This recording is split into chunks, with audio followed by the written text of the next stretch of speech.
Welcome back, folks, and thanks for joining us again for our daily English news edition.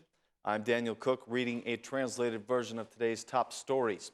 The head of the SMI has taken a more constructive stance toward the president's decrees for the two new ministers of the government, unlike the Socialist Party, which has threatened to request impeachment if the president does not meet his deadline. The SMI has emphasized a more cooperative spirit.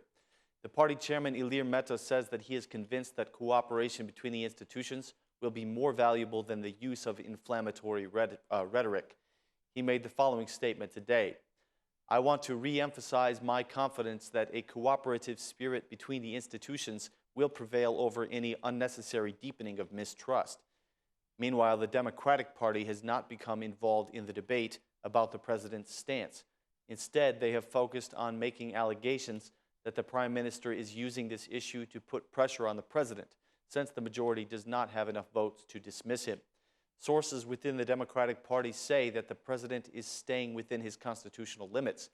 They defend his argument that if there is no vacancy announced by the parliament, the president cannot decree a new minister. In a media statement today, the SMI leader Ilir Meta was asked about the National Bureau of Investigation. He said that the Bureau will be established on the basis of the Venice recommendations and in the framework of the justice reform. He did not give further details about whether the draft submitted to the Parliament was up to standard. He said, "You know that a few weeks ago, the Democratic Party insisted on adopting the draft for the Bureau immediately. We agreed, and once the government passed the initiative, there was a different reaction, saying that we should wait for the final opinion of the Venice Commission. So regarding this issue, I believe that the Bureau will be implemented in accordance with the recommendations of the Venice Commission and in accordance with the whole framework of the justice reform," said Mr. Meta.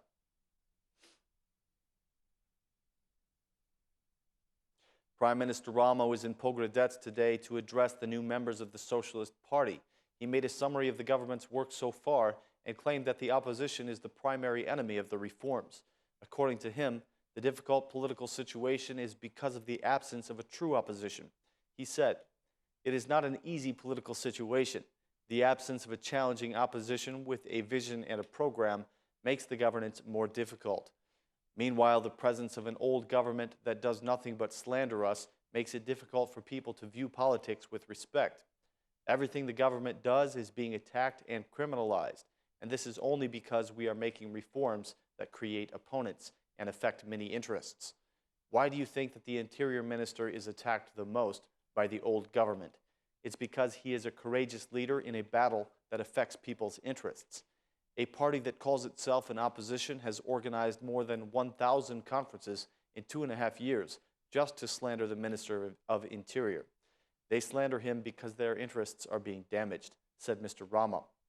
Also in Pogradec, the Socialist MP Bashkim Fino spoke about the recent activities of Ben Blushi. He said that Blushi is using the party's statutes to attack the Prime Minister from within. According to him, Blushi is not concerned about the party, but only about the chairmanship. "I think that the first concern should be about the socialist organization," he said. "It is the main force that will bring victory either in the local elections or the central elections. Maybe some have personal goals, and this is normal, but our first interest should be in the larger family of the Socialist Party.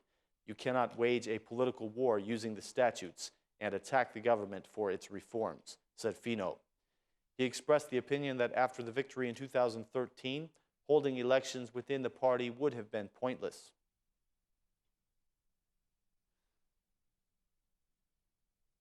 Ben Blushi and several other concerned members of the Socialist Party are seeking a remedy to what they feel are violations of the party's statute. They have sent a letter to the Commission of Statutory Guarantee asking for the interpretation and practice of several articles. Specifically, they write that the party has not been working like a collegial structure since 2013. They request the interpretation and application of the principle of collegiality in connection with the management, operation, and activities of the party since 2013. They also expressed their concerns about the fact that the mandates of the central and local structures have been finished for some time, but they have not been replaced. They request an interpretation and application of these mandates, especially for the mandate of the party chairman. Mr. Blushi and other members say that based upon the party statute, the Congress does not have the right to decide whether there will be elections for party chairman. According to him, the Congress only has power to set the date for the elections and manage the procedures. They ask for the interpretation of all these articles in time for the upcoming Congress on March 19th. Albania has been ranked 4th on the list of the 10 poorest countries in Europe by the U.S. newspaper Gazette Review. In a recent article, the newspaper analyzed the economics of the 10 poorest countries in Europe based on annual income per capita. This is how the article opens. Often when people think of Europe, they think of the pinnacle of society, beautiful cities, peaceful borders, and prosperity. However, like all places of the world, Europe also knows struggle and poverty. Albania is ranked just ahead of Kosovo at an annual income per capita of $4,450. In the section on Albania, the article reads, Albania has quite a number of natural resources like iron and natural gas, but it would appear that this wealth has not quite translated into money for its citizens. Like many of the countries on this list, Albania still relies on agriculture to employ a large number of its citizens. To its credit, at the time of writing, Albania appears to be in talks with such organizations as the World Bank to revise its agricultural, economic, and environmental practices. It very well may be on its way off the list in the coming years. Meanwhile, the article ranks Kosovo in 3rd place with an average income per capita of $3,990. It reads, since the Declaration of Independence from Serbia in 2008, it has struggled to gain any sort of recognition as a country, let alone an investment opportunity. As a result, a significant portion of its national income is gained from the citizens sending back funds from more prosperous countries, such as Germany and France, writes the Gazette Review. Moldova is ranked as the poorest country, average income per capita at $2,560.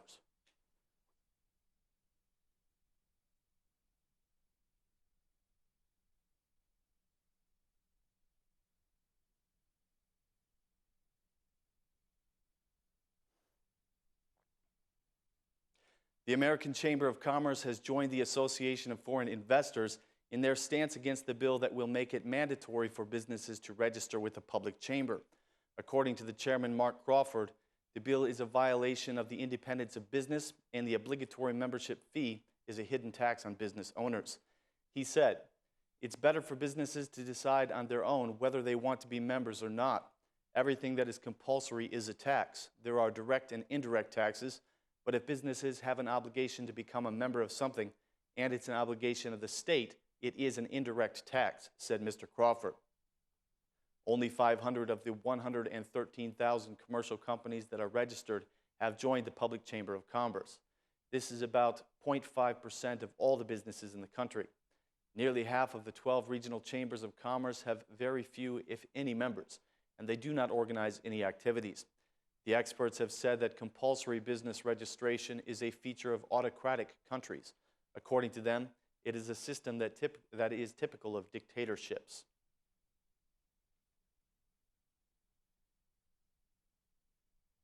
On the 25th anniversary of the fall of communism, the Democratic Party chairman, Lulzim Basha, has accused his political opponent, Edi Rama, of following a model of dictatorship. Mr. Basha says that the silence of the government on this day and their failure to commemorate the fall of communism clearly shows their connection to Enver Hoxha. He said, this anniversary once again reveals a separation between two models, two worlds, two roads to the country's future, our model and our opponent's model. We are learning from the model of the Western democracies, while our opponents are trying to hide their worship of the dictatorship model. The government has ignored the 25th anniversary of the fall of communism and has not said a single word about it. The government did not organize any activity for February 20th. How is it possible? In what country of the world does the government remain silent about such an important event? The silence of Edi Rama and the government is shameful, provocative, and ominous. It is a silence that speaks about their true relation to the legacy of Enver Hoxha, said Basha. The opposition leader accused the government of deviating from the values of this special day According to him, freedom cannot coexist with crime and corruption.